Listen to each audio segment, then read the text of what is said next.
안녕하십니까. 성경인물 잠깐 탐구의 정필환 집사입니다. 오늘은 예수님의 12제자 중에 두 번째 제자를 만나볼 텐데요. 누구일까요? 두구두구두구두구두구. 오늘은 바로 예수님의 제자 중에 사랑의 사도라는 별명을 가진 사도 요한에 대한 요한을 만나보도록 하겠습니다. 예수님의 12제자 중에 가장 오래 살면서 예수님의 사역을 가장 길게 충실히 담당한 제자이기도 한데요. 오늘은 예수님의 제자 중에 사도 요한에 대해서 아주 잠깐 살펴봄으로써 함께 은혜를 나누었으면 좋겠습니다. 여기서 잠깐 우리가 세례 요한과 절대 헷갈리면 안 된다는 거 꼭 기억해 주십시오. 사도 요한의 이름의 뜻은 주님께서는 은혜로우시다라는 뜻이랍니다. 그 이름의 뜻도 그 사랑의 사도라는 그런 느낌이 물씬 풍기는 그런 이름인 것 같습니다. 우리 사도 요한은 그 야고보와 형제입니다. 그리고 부모님은 세베대와 살로메라고 합니다. 그 출생지는 그 갈릴리 지역의 그 지역에서 태어났고, 갈릴리 바다를 중심으로 베드로와 안드레와 그 부모님과 어업을 통하는 그 물고기를 잡는 일로 그 직업을 삼았던 것 같습니다. 그리고 성격을 잠깐 살펴보면 야망이 좀 큰 것처럼 보이는 사도가 바로 사도 요한입니다. 그리고 성격이 아주 급하기도 하죠. 나중에도 말씀드리겠지만 예수님께 우레의 아들이라는 그런 별명을 얻기도 했습니다. 아시죠? 우레가 뭐냐면 번개입니다. 번개처럼 급하다는 그런 지적을 받기도 했습니다. 그리고 타인을 쉽게 정죄하고 지적하는 성격이었습니다. 그 성격은 나중에 다시 말씀을 드릴 것이고, 그리고 결단력이 있었던 것으로도 보입니다.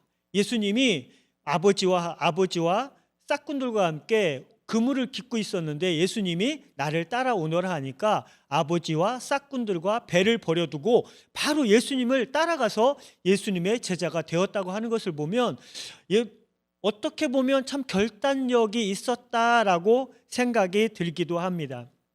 우리가 사도 요한을 예수님이 언급하신 것을 잠깐 살펴보면 아까도 말씀드렸듯이 성격이 참 급하니까 우레의 아들이라고 예수님이 언급을 하기도 하셨습니다. 또 예수님의 제자가 되어서 예수님이 이제 민족의 왕으로 추대를 받을 것처럼 느껴지니까 예수님이 만약에 왕위에 오르시면 나를 하나는 좌편에, 우리 형제인 야고보를 하나는 우편에 앉혀달라고 청탁을 하기도 했습니다. 그리고 또 베드로와 함께 예수님의 가장 사랑받는 제자로서 언급을 받기도 하였습니다. 그 성경에 보면은 야이로의 딸을 살릴 때도 베드로와 야고보와 요한을 데리고 가셨고, 그리고 변화산에서 영화로운 모습으로 변화되셨을 때도 베드로와 야고보와 요한을 데리고 가셨고, 그리고 겟세마네 동산에서 예수님이 십자가를 준비하시면서 기도하실 때도 베드로, 야고보, 요한 이 세 제자를 데리고 가신 것을 볼 수 있습니다. 그리고 요한이 그 기록한 성경이 무엇인가를 살펴보면 바로 요한복음이 있습니다. 요한복음은 하나님의 관점에서 세상을 바라본다 하여서 독수리 복음이라는 별명이 있기도 하죠. 그리고 요한 1, 2, 3서를 기록하기도 했습니다. 요한 1, 2, 3서는 하나님을 믿는 사람들이 어떻게 하나님과 이웃들을 섬겨야 될 것을 구구절절히 말씀을 하고 계십니다. 그리고 또한 마지막으로 요한계시록을 기록하였습니다. 요한이 살아생전에 반무섬으로 유배를 갔을 때 하나님이 주신 환상과 영감을 가지고 요한계시록을 기록함으로써 앞으로 하나님의 나라가 어떻게 임할 것인가에 대한 그 대략적인 모습을 요한계시록을 통해서 우리에게 보여주고 있습니다. 그리고 이제 사도 요한의 주요 생애의 사건들을 잠깐 살펴보면 요한은 안드레처럼 세례 요한의 제자였다가 예수님의 제자가 된 바로 그런 사람입니다. 그리고 예수님의 아주 중요한 제자로서의 길을 걸은 것이 바로 사도 요한입니다. 그리고 예수님이 그 사마리아에 복음을 전하셨는데 그 지역 사람들이 예수님을 받아들이지 않았어요. 그러니까 요한이 화가 나서 어떤 말을 했냐면, 예수님, 하늘에서 불을 내려서 이 사람들 다 멸하면 어떻겠습니까? 이런 말까지 할 정도로 엄청나게 예수님을 추앙하는, 예수님을 높이 평가하는 그런 제자였습니다. 그리고 예수님이 십자가에 죽으시고 장사한 지 사흘 만에 예수님의 제자 중에 바로 제일 먼저 예수님의 무덤을 찾아간 제자가 바로 사도 요한입니다. 사도 요한이 주로 선교한 지역을 살펴보면 예루살렘과 사마리아와 그리고 소아시아 이 지역에서 복음을 전했다 합니다. 그리고 요한의 순교라기보다 요한이 그 생을 마감한 것은 서기 100년경에 94살의 나이로 그 사도들 중에 유일하게 순교하지 않고 그 숨을 거두었다 합니다. 그런데 여기서 잠깐, 사도 요한이 순교는 하지 않았지만 그와 버금가는 일들이 엄청 많았습니다. 로마 황제 도미티아스가 그 사도 요한을 죽이기 위해서 정말 엄청나게 심하게 매를 때린 적도 있었고 심지어는 독약을 먹이기도 했습니다. 그리고 더 큰 사건은 사도 요한을 죽이기 위하여 기름이 펄펄 끓는 기름 가마솥에 사도 요한을 던져 넣기도 했다 합니다. 이처럼 사도 요한을 죽이기 위하여 많은 일들이 있었는데 하나님의 은혜로 이 모든 것을 다 이겨냈으니 얼마나 엄청난 사도가 되었겠습니까? 그리고 사도 요한에 대해서 후세의 증거를 보면 예수님의 그림 중에 최후의 만찬이라는 그림을 다들 기억하실 겁니다. 거기에 보면 예수님의 품에 의지하고 있는 제자가 있습니다. 바로 그 제자가, 그러니까 그 그림의 사람이 바로 사도 요한이라고 많은 사람들이 얘기를 하고 있습니다. 이것은 요한복음 외에 마태복음이나 다른 복음서에서도 베드로도 그 예수님의 가장 사랑받는 제자가 사도 요한이다 이렇게 언급을 하기도 했습니다. 요한은 그 로마 황제에 의해서 반무섬으로 추방을 당했습니다. 그래서 반무섬으로 추방을 당해서 거기서 그 하나님이 요한에게 환상과 어떤 영감을 통해서 하나님이 장차 그 이 땅을 어떻게 심판하실 것이고 믿음을 지킨 사람들을 어떻게 하나님이 영화롭게 하실 것이라는 것을 사도 요한의 환상을 통해서 보여주기도 하였습니다. 그 가톨릭 교회에서 요한의 축일은 12월 26일로 지키고 있고요. 동방교회에서는 9월 26일로 지키고 있다 합니다. 그리고 로마에서 성 베드로의 성당이 가장 유명한데 그 다음으로 중요한 성당이 요한 라테란 성당이라고 합니다. 그리고 요한이 마지막으로 남긴 말이 무엇인가 잠깐 살펴보면 서로 사랑하라 이 말이었다고 합니다. 그 요한이 매일 사랑하라 사랑만 말하니까 사람들이 조금 지겨운 건 아니고 너무 같은 말을 반복하시니까 사람들이 그랬다 합니다. 그 말 말고 다른 말씀은 무엇이 있겠습니까? 그렇게 말하니까 요한이 그랬답니다. 사랑은 예수 그리스도의 교회의 기초고 사랑만 있으면 죄를 범하지 않는다라고 답변을 했다 합니다. 이처럼 요한은 사랑을 강조한 사랑의 사도로 불리기에 부족함이 없는 그런 사도였습니다. 우리가 요한에 대하여 대략적인 계율을 살펴보았는데요. 예수님의 제자 중에 유일하게 예수님과 약속을 지킨 제자가 바로 사도 요한입니다. 예수님이 그러셨죠. 너희도 가려느냐?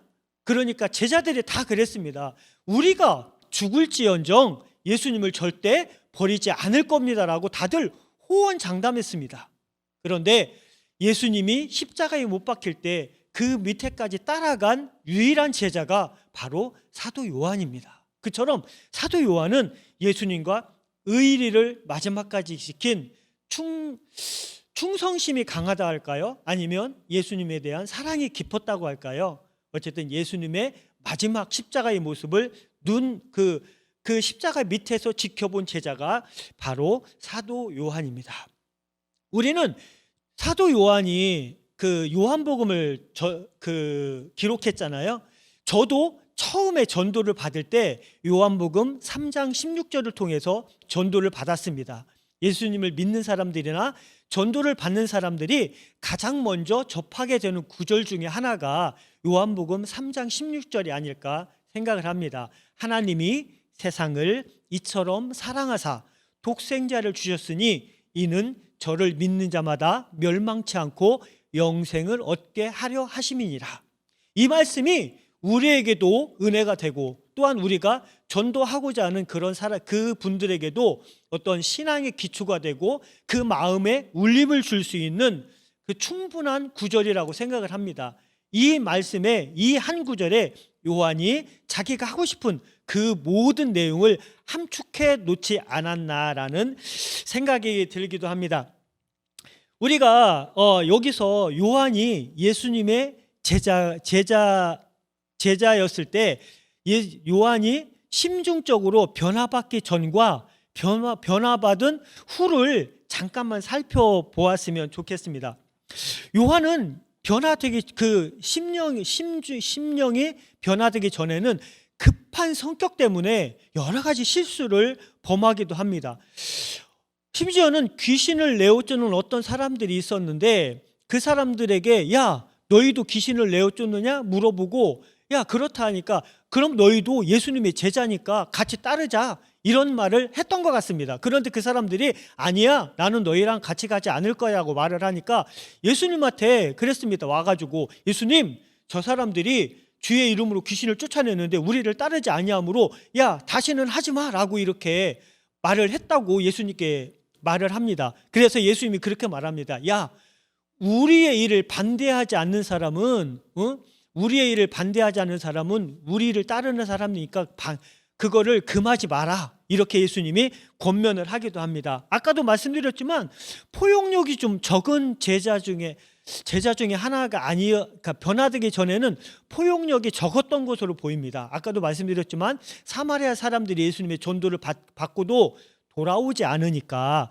저 사람들을 불로 멸했으면 좋겠습니다. 이런 말을 예수님께도 서슴지 않고 했던 제자가 바로 사도 요한입니다. 그리고 아까도 말씀드렸지만 예수님의 사랑을 간절히 받고자 애타했던 제자가 바로 사도 요한이었습니다. 예수님의 사랑을 독점하고 싶은, 예수님의 사랑을 자기 혼자 받고 싶은 그런 어떻게 보면 좀 욕심꾸러기라고 할까요? 그런 인상을 받게 한 것이 바로 변화되기 전에 요한의 모습이었습니다.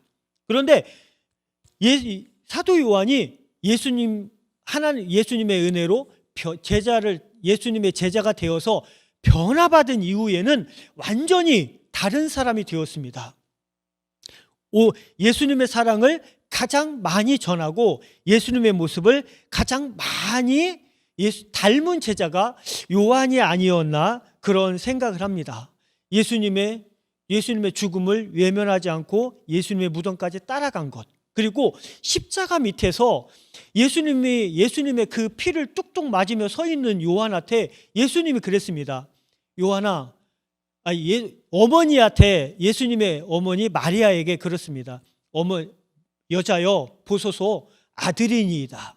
요한을 보고 그렇게 말합니다. 그리고 요한복음은 마리아를 가리키며 보라 네 어머니다 이렇게 말합니다. 그러니까 사도 요한 예수님의 육신적인 형제가 있었음에도 불구하고 예수님이 자신의 어머니를 사도 요한에게 부탁합니다. 그 예수님의 마음이 얼마나 사도 요한에게 가 있었다는 것을 우리가 반증하여 미루어 짐작을 할 수 있는 부분이라 생각을 합니다. 요한이 그때부터 마리아를 바로 모셔다가 죽을 때까지 모셨다 합니다. 지금도 에베소 지역에 가면 요한의 기념 교회가 있는데 그 근처에 마리아의 생가라고 해서 마리아를 모셨던 그 집이 지금도 남아있다 합니다. 이처럼 자신의 어머니를 부탁할 정도로 요한을 예수님이 신뢰하지 않았나라는 생각을 합니다. 그래서 우리는 이 요한에 대해서 이렇게 좀 살펴보았는데요. 우리는 요한을 살펴보면서 우리가 어떤 마음을 가져야 할까요? 우리가 교회사를 정리하는 많은 사람들을 보면 이렇게 말합니다. 교회의 기초를 세운 사도는 베드로이고 교회의 기둥을 세운 사도는 바로 바울이다. 그런데 교회의 내용과 그 내면을 채운 사도는 바로 사도 요한이라고 말하고 있습니다. 이처럼 사도 요한은 그 교회의 정말 중심, 그 교회의 핵심을 맡는 사도라고 해도 과언이 아닐 겁니다. 여기서 제가 사도 요한을 마무리하면서 개인적으로 제가 느낀 사도 요한에 대해서 잠깐 말씀을 드리고 마치려 합니다. 사도 요한은 예수님의 죽음 그리고 자기와 함께했던 11명의 사도가 순교하는 그 소식을 전부 다 전해들은 사도가 바로 사도 요한입니다. 그 마음이 어땠을까요?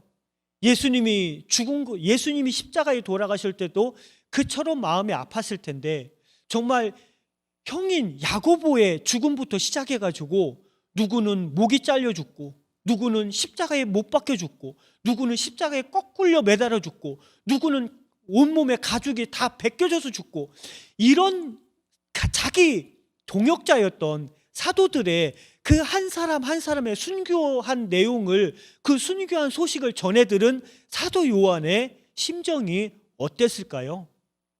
저는 그 마음을 생각하면 저도 마음이 뭉클뭉클합니다.